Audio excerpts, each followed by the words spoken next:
महाशिव पुराण श्री उमा संहिता 23वां अध्याय। शरीर की अपवित्रता तथा बालकपन के दुख।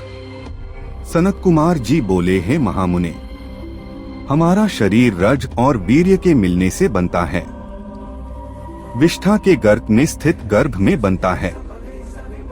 इसी कारण इसे अपवित्र माना जाता है। इस अपवित्र देह को पंचगव्यों किंवा कुशाजला आदि किसी भी वस्तु से पवित्र नहीं किया जा सकता।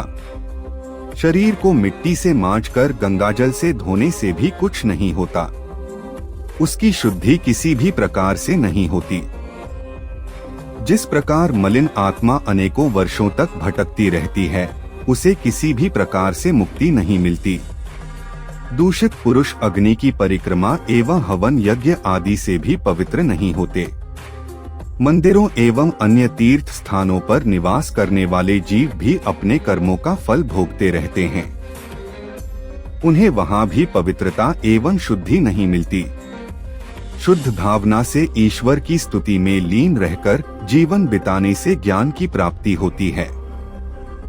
ज्ञान से हमारा हृदय शुद्ध हो जाता है।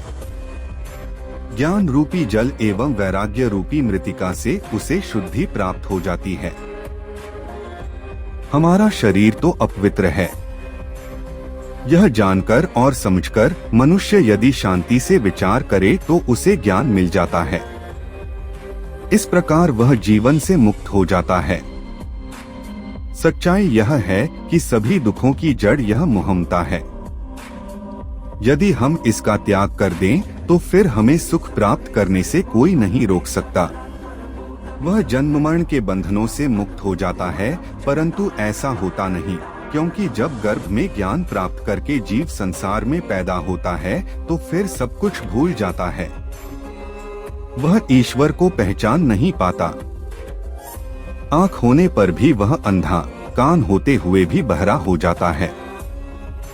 उसकी बुद्धि नष्ट हो जाती है और संसार में फंसकर वह दुख प्राप्त करता है।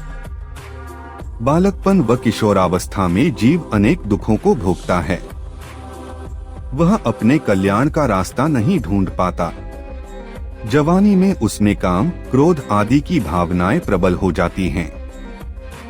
वह स्त्रियों का साथ पाना चाहता है।